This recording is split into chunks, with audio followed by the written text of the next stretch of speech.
and welcome to Worlds Apart. An old saying has it that nature heals while doctors take the fee. But our guest today argues that doctors' relationship with money has come into direct conflict with nature's ability to heal. How blurry is the line between healing and killing? Well, to discuss that, I'm now joined by Dr. Peter Goetze, Director of the Nordic Cochrane Center. Dr. Goetze, thank you very much for your time. Thank you. Now, the central thesis of your work is that people in the developed world consume too many drugs, and quite often it's the drugs rather than pre-existing conditions that end up killing them. How big is the problem? It is an enormous problem. It's one of the biggest problems we have in the world today, but people don't realize how terrible it is. I have estimated that our prescription drugs are the third major killer after heart disease and cancer. And I have recently looked at psychiatric drugs, and these drugs are so harmful that they alone are also the third major killer after heart disease and cancer. Now, you yourself have a very, very interesting background because you're a doctor who came to medicine after working for a big pharmaceutical company, after doing some science, and you argued that big pharma is very apt in manipulating both science and the medical profession, essentially turning doctors into the agents of influence, if not sales reps. And I think that's a very, very difficult message for many people to accept, because we would be willing to recognize that the big pharmaceutical companies are just after the money, but doctors, I mean, those people, they promise to do us no harm. Are you being fair on the doctors? I have given the facts, and the facts are very shocking. In Denmark, we are just around 20,000 doctors, but several thousand Danish doctors are on industry payroll. So this gives you an idea of the scale of the corruption, because very few of these doctors do useful work for the drug industry. They act in some way as sales agents for the drug industry, as you just said. And I think it's also very interesting that in many countries, in many societies, whether they're Western or non-Western, we have this very reverent attitude towards doctors. And actually, historically, if you look at it, healing has always been tied to some sort of belief, whether it's religion or something else. I mean, healers were always believed to have some magical powers. I wonder if there is still this, you know, the remnants of this very reverent attitude towards the medical profession, when we believe that they have some almost magical powers over our health, and that we don't really question their advice as we wouldn't question, for example, religious authority. We have a good deal of confidence in our doctors, and that is a good thing. We generally trust our doctors and believe they will do what they can for us. But what people forget is that what doctors know about drugs is more or less what the drug industry has told them. And we know that the drug industry is not honest. And if you ask people, they have so little confidence in the drug industry that they rank them at the bottom level together with automobile repair companies and big oil and the tobacco industry. So people have no confidence in the drug industry. And the error they make is that when the doctor tells them to take a drug, they believe in this because they believe in their doctor. But they should ask themselves, where did my doctor get his or her knowledge from? From the industry I don't trust. So patients should be much more careful and not take so many drugs as they do. Absolutely, and you just mentioned a number of industries, and what struck me is that you know, much of your criticism centers around the United States, and the American economic model is built on overconsumption, whether it is automobile industry or oil industry, and one may argue that the same sort of rationale is being applied here, but I think you go a little bit further in suggesting that this willing or unwilling collusion between the pharmaceutical and medical establishment is aimed at not just supplying and perhaps oversupplying the market, but actually expanding that market endlessly and turning everybody into patients. Do you see that as a product of sort of market forces running awry, or perhaps a deliberate decision, a deliberate strategy on the part of pharmaceutical companies? It is like you have just described it, and psychiatry is a very good example.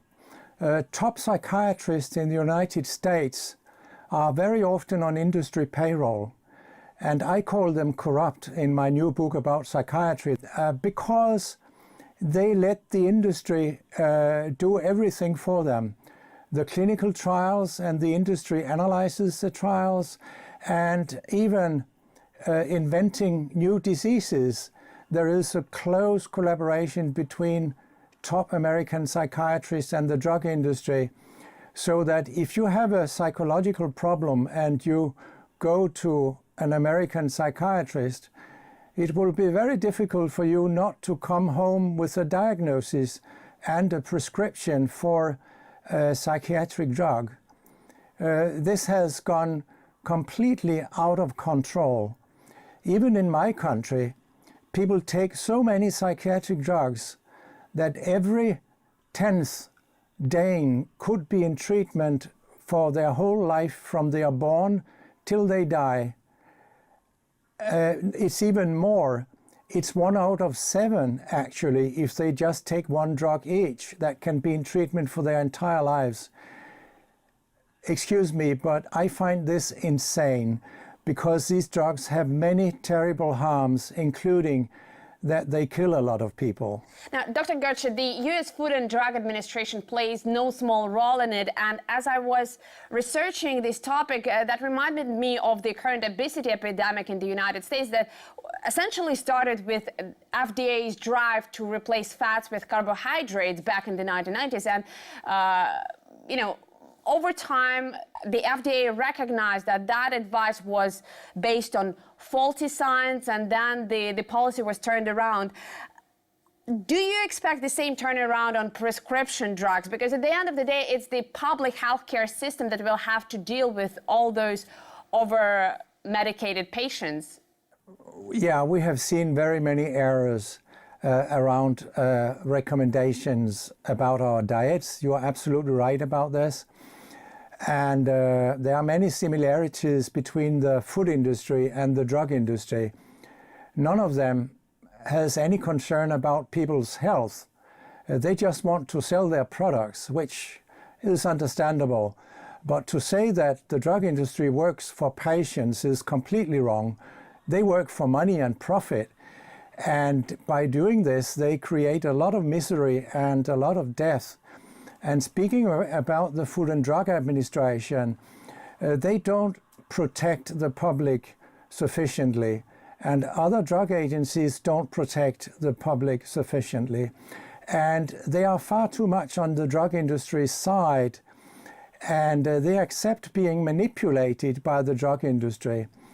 And I can give you one example that a high-ranking FDA official, he published a paper that built on FDA data, and where he found 10 times as many suicides on antidepressant drugs than what he published 5 years later when he still worked for the FDA. Mm-hmm. But that time the FDA had asked the drug industry to look in their files how many suicides they had, and report back to the FDA that did not check whether the information was correct.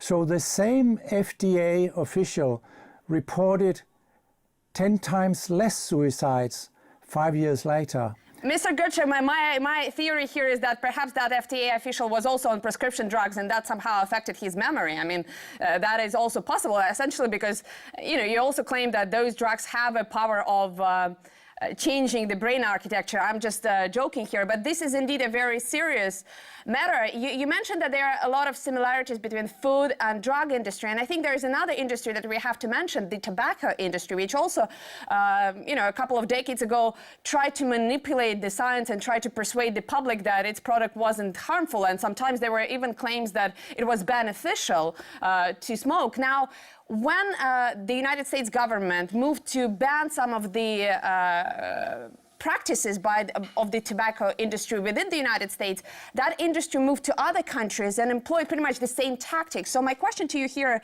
what would you recommend to non-Western governments as they think about how to regulate their policies? Because obviously American pharmaceutical companies are very, very strong around the world, and even if they are banned or reined in within the United States, perhaps they will try to do the same around the world. Oh, that's not my experience. The situation in many non-Western countries is actually worse than in the United States, because in some countries it's easier to corrupt those who work at drug agencies. Mm-hmm. So they sometimes get dangerous products on the market that don't exist in Europe and the United States. So I'm not sure I agree with you. Mm-hmm. Okay, one of the measures that you suggest that could alleviate this problem is that drug tests should be made a public enterprise, and that all raw data should be free. And I'm not a specialist, but I would imagine that this is not a hard thing to do, and perhaps not an overly expensive undertaking. But I would also guess that this is something perhaps that drug companies object to the most. Well, if you look at it in an economic way, it would be far cheaper for our societies if drug development and marketing became a public enterprise. Because what the drug industry does now is that it abuses its monopoly. When Somali pirates take hostages, they might say that they want 1 million of some currency for each hostage. But what the drug industry does nowadays is that it sometimes says, we want 1 million for each person every year, year after year. We just saw a new drug for cystic fibrosis that even cost 2 million Danish crowns a year, and that is year in and year out. So the drug industry extorts us in a way that is far worse than what the Somali pirates do, actually. And therefore, if we made it a public enterprise, we would save a lot of money, because we could also show that a lot of these terribly expensive new drugs actually are not better than old drugs if we did our own clinical trials. Mm-hmm. Well, Dr. Götze, we have to take a short break now, but when we come back, has the myth of a panacea cure-all been replaced by the idea that there is a remedy for each and every condition? That's coming up in a moment on Worlds Apart. Stay tuned.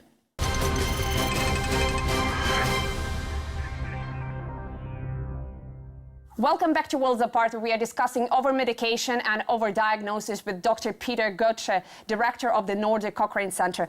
Dr. Götze, I know that you are not very popular among psychiatrists. You already mentioned that, and one of the reasons for your low popularity is that you claim that this profession is most implicated in drugging their patients for prolonged periods of time, and sometimes even for life. You also believe that that's not only unhelpful, but that could also be harmful. Can you elaborate on that? Yes, I explained before that psychiatric drugs kill very, very many people, and they don't have such benefits that they are worth all the death. That's very clear. So, in my view, psychiatric drugs, the way we use them today, definitely does far more harm than good. If you then look at those who don't die, you also harm them.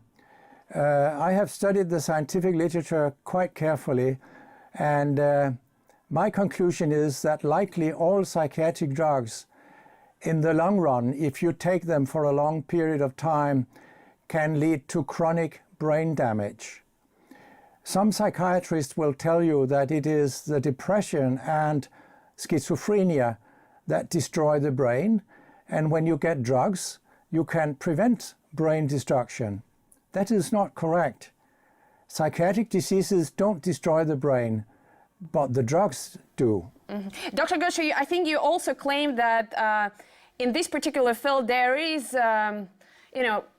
sort of more obvious complicity of the medical establishment, because we can see from the DSM, from the progression of DSM editions, that the criteria for diagnosing, for example, depression and other mental health conditions have been consistently lowered. And I want to quote you something that, one example, one anecdote that you give in many of your lectures. You mentioned that in the latest DSM edition allows psychiatrists to diagnose depression after just 2 weeks of bereavement since the death of one spouse. And, to most of us, that would seem like a joke if the subject wasn't so grave.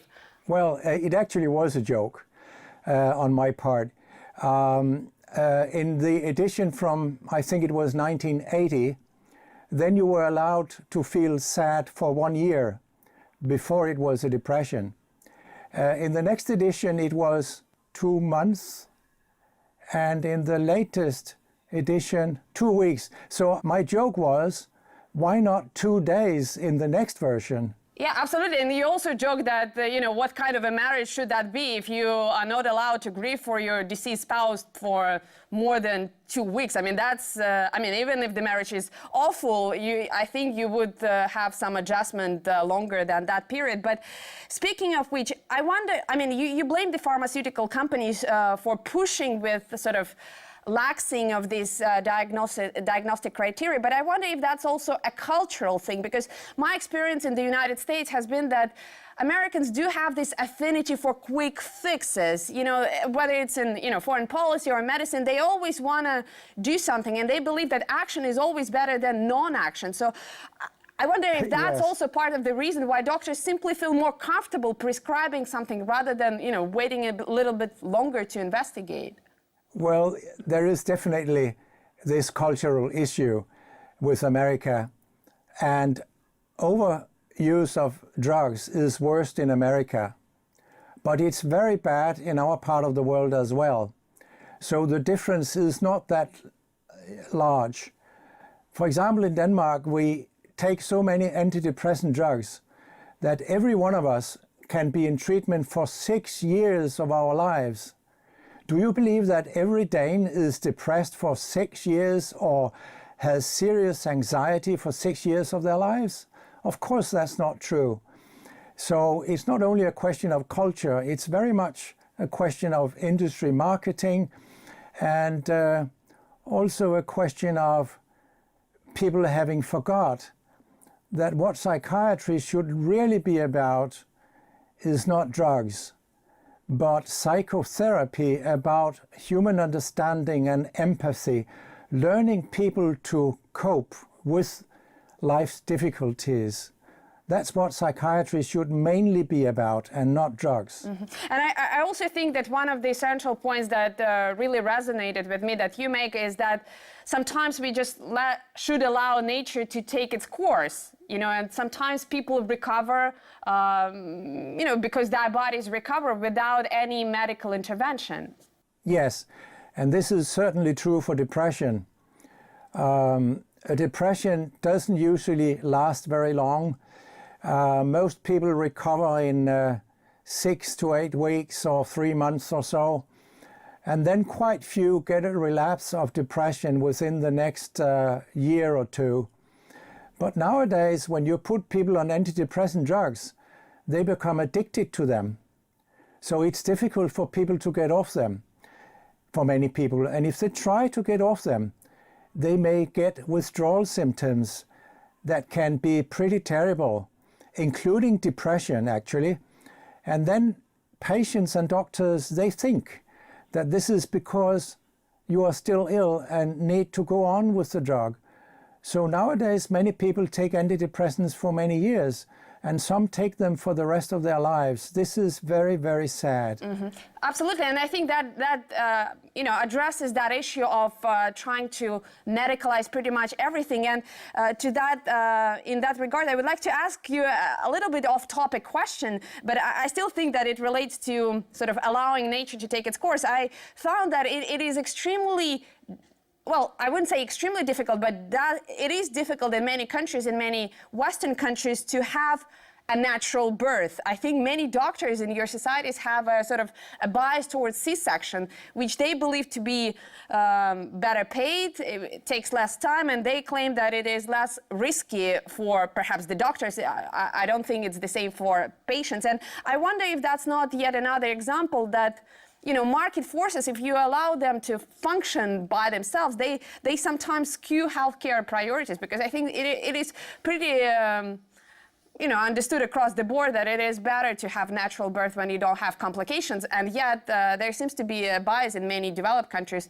towards pushing patients towards surgical outcomes. That is true. Among wealthy women in Brazil, I think that more than half of them give childbirth by a cesarean section. So they get an operation. And this is sad because people think it's harmless to get an operation, but that's not true. It gives them more harm to be operated than to give childbirth naturally. Mm-hmm. So I'm worried about that in my country now. Women can choose whether they want to have a natural birth or a cesarean section.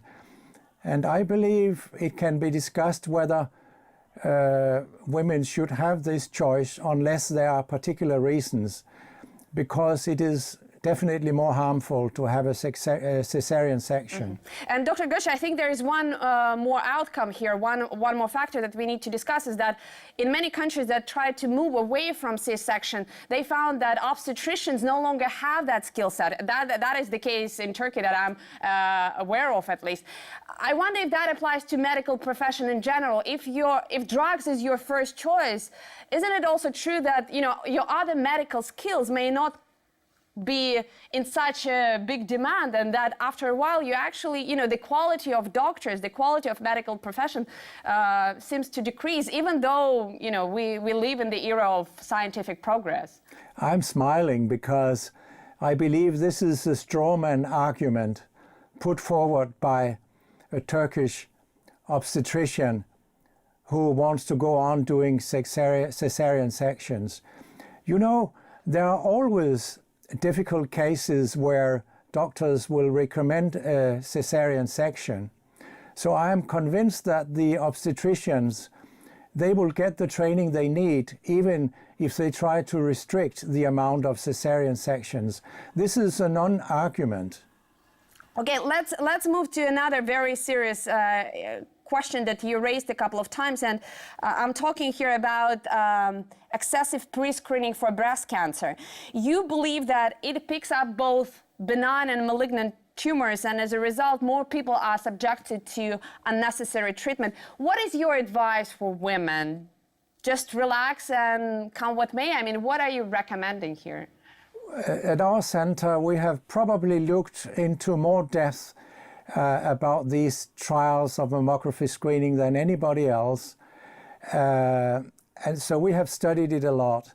And one of the things we have studied is that for screening to work, the whole idea is to find breast cancers before they have become too large. And both our own studies and studies from other countries have shown that screening doesn't do that. It doesn't decrease the amount of women who have large tumors, which means that then screening cannot work. But if we assume that there is a small benefit in terms of breast cancer mortality anyway, then you mentioned that many women have harmless cancers that would never have come to their attention for the rest of their lives. And screening predominantly detects all these harmless cancers. But since they all look like dangerous cancers in the microscope, you treat all of them. For example, with radiotherapy. And when you treat healthy people with radiotherapy, you kill some of them. Mm-hmm. They develop lung cancer or heart disease and other cancers, so you kill some of them. So if we assume that screening has a minor effect on breast cancer mortality, it seems to me that this is counteracted by more death among the healthy overdiagnosed women. So in total, there is no survival benefit by going to screening. So I would recommend women to not go to screening. Mm-hmm. Well, I'm sure this recommendation would raise lots of objections with the Russian doctors, because in this country we have lots and lots of doctors lamenting that people, and women in particular, wait too long before asking for medical help. So when they actually discover that they have cancer, it usually at a pretty advanced stage, and as a result, I mean, and this is also data that has been internationally published, the prognosis for Russian women post-treatment is much, much lower than, let's say, for American or European women. So I would agree that moderation is the best, but I wonder if you believe that waiting for too long could be just as harmful as, let's say, this excessive vigilance. It's not correct. I must say that your Russian colleagues, they have not studied the scientific literature in sufficient depth, because, as I told you, the science shows us very clearly that mammography screening doesn't work. It's actually harmful because it renders a lot of healthy women into cancer patients that are getting treatment unnecessarily. So more and more people in our part of the world have realized this. And I have a paper in press called something like "Mammography Screening Should Be Abandoned," where I explain the latest science, which, in my view, is quite clear. Well, Dr. Götze, unfortunately we don't have more time for that, but I really, really appreciate your being on our show. And to our viewers, please let us know what you think on our Twitter, Facebook and YouTube pages. And I hope to see you again, same place, same time, here on Worlds Apart.